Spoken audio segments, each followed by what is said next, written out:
Hello students, आज हम exercise 5.2 से क्वेश्चन नंबर 1 सॉल्व करेंगे। तो क्वेश्चन देखिए, निम्नलिखित सारणी में रिक्त स्थानों को भरिए। इस क्वेश्चन में हमें ये सारणी दी गई है, ठीक है। हमें इसमें जो ये रिक्त स्थान है यानी जो खाली स्थान है इन्हें भरना है।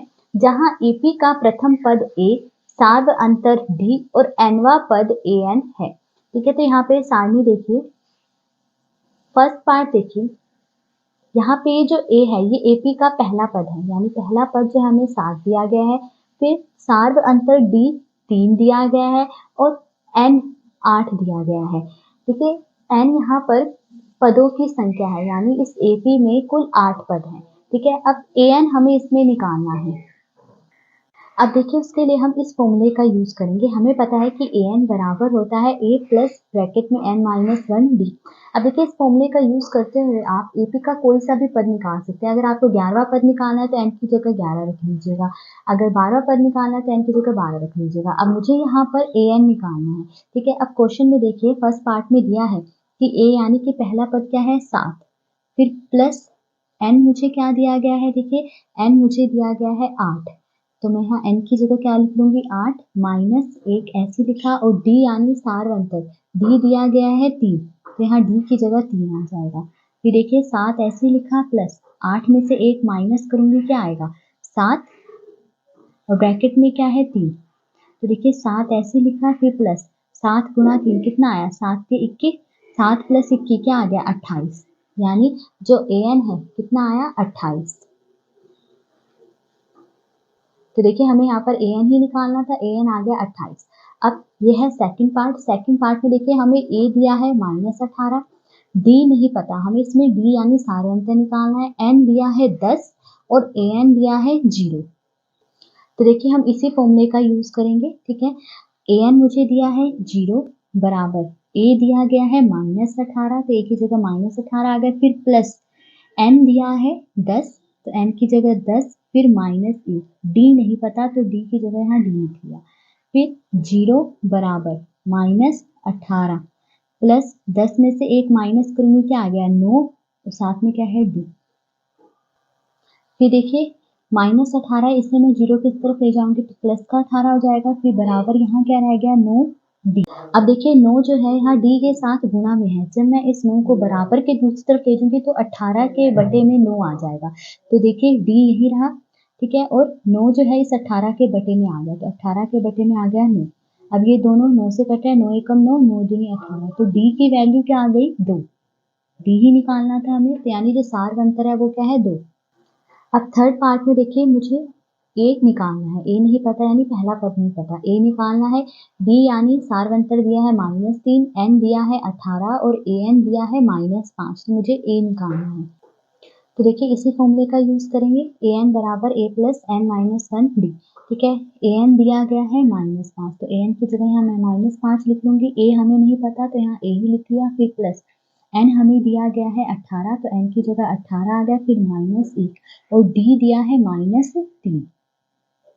तो देखिए -5 ऐसे लिखा, फिर बराबर ए प्लस 18 में से 1 माइनस करूंगी, कितना आया 17, फिर ब्रैकेट में -3, -5 ऐसे लिखा बराबर ए, ठीक है। अब देखिए 17 को -3 से गुणा करूंगी तो कितना आएगा 17 दिए 51, -51 आया, प्लस माइनस -51। अब देखिए -51 है, ठीक है, इसे बराबर के दूसरी तरफ ले जाऊंगी तो ये प्लस का 51 हो जाएगा, ठीक है। तो देखिए ए बराबर -51 इधर गया, प्लस का 51 और फिर -5 ऐसे लिखा, 51 में से 5 माइनस करेंगे कितना आ जाएगा 46। तो आ गया 46, यानी पहला पद है 46। अब फोर्थ पार्ट में देखिए, ए हमें दिया है -18.9, डी दिया है 2.5, एन नहीं पता, एन निकालना है हमें इसमें, और ए एन दिया है 3.6। तो देखिए इसी फॉर्मूले का यूज करेंगे, ए एन हमें दिया है 3.6, तो ए एन की जगह आ जाएगा 3.6 बराबर ए हमें दिया है -18.9, फिर प्लस एन हमें नहीं पता, एन निकालना है, तो एन ऐसे लिखा, फिर -1 और डी हमें दिया गया है 2.5, तो डी की जगह मैं यहाँ लिख लूंगी 2.5, ठीक है। फिर देखिए 3.6 ऐसे लिखा, -18.9 है, इसे बराबर के दूसरी तरफ ले जाऊंगी तो साइन चेंज हो जाएगा, ये प्लस का 18.9 हो जाएगा। फिर बराबर यहाँ क्या बचा, n-1 2.5, ये ऐसे ही लिखा। अब इन दोनों को प्लस कर लीजिए, तो यहाँ रफ में प्लस कर लेती हूँ। 18.9 है, मुझे क्या प्लस करना है यहाँ पे 3.6, तो पॉइंट के नीचे पॉइंट आया, पॉइंट से पहले 3 और पॉइंट के बाद 6, प्लस कर लीजिए। 9 + 6 15, हासिल 1, 8 + 1 9, 9 + 3 12, और हासिल 1 और 1 2, और ये पॉइंट के नीचे पॉइंट आ गया, तो क्या आया 22.5। तो प्लस करने पे आया 22.5 बराबर n-1 2.5। ठीक है, अब देखिए जो 2.5 है वो इसके साथ गुणा में है। ठीक है, जब मैं 2.5 को बराबर के दूसरे दे दूंगी तो वो 22.5 के बटे में आ जाएगा, इसके बटे में आ जाएगा ये। ठीक है, तो देखिए n-1 तो मैंने ऐसे ही लिखा, फिर 2.5 इसके बटे में आ गया, तो 22.5 है, इसके बटे में आ गया 2.5। अब देखिए ये पॉइंट्स हटा लेंगे। सबसे पहले देखिए मैं यहाँ से पॉइंट हटाऊंगी तो देखिए पीछे की तरफ से एक अंक के बाद दशमलव है, या कह लीजिए एक अंक के बाद पॉइंट है, तो जब पॉइंट हटाएंगे तो इसके बटे में क्या आ जाएगा, 10 आ जाएगा। ठीक है, फिर जब मैं यहाँ से पॉइंट हटाऊंगी तो यहाँ देखिए पीछे की तरफ से एक अंक के बाद दशमलव है, तो जब पॉइंट हटाएंगे तो ऊपर जो है यहाँ 10 गुना हो जाएगा, क्योंकि एक अंक के बाद दशमलव है ना, तो 10 से गुना होगा। तो देखिए ये पॉइंट हटा, तो जो 10 है वो यहाँ नीचे बटे में आ जाएगा इसके साथ, गुणा 10, और फिर जो यहाँ से पॉइंट हटा था तो जो 10 आया वो यहाँ ऊपर गुणा हो जाएगा।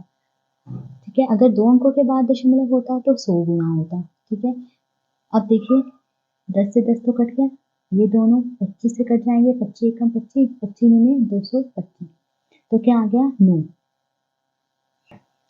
तो n-1 बराबर क्या आया 9। n की वैल्यू निकालिए, n यही रहेगा, माइनस का 1 है, बराबर के दूसरी तरफ जाएगा तो साइन बदल जाएगा, प्लस का 1 हो जाएगा, तो 9 + 1 क्या आ गया 10। तो n की वैल्यू क्या आ गई 10। अब फिफ्थ पार्ट में देखिए a दिया गया है 3.5, d दिया है 0, n दिया है 105, an नहीं पता, इसमें हमें an निकालना है।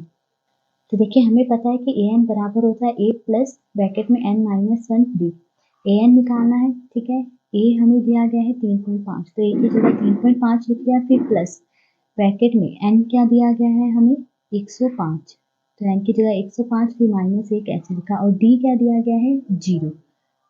ठीक है, फिर देखिए 3.5 ऐसे लिखा, प्लस 105 में से 1 माइनस करूंगी कितना आया 104, और फिर क्या है 0। तो देखिए 3.5 ऐसे लिखा, फिर प्लस, अब 104 को 0 से गुना करेंगे तो क्या आएगा 0 ही आएगा। ठीक है, अब 3.5 में 0 प्लस कर देंगे तो क्या आएगा 3.5 ही आएगा, तो an क्या आ गया 3.5। तो इस वीडियो में हमने क्वेश्चन नंबर 1 सोल्व करा। अगर वीडियो पसंद आई हो तो please like share and subscribe to my channel. Thank you.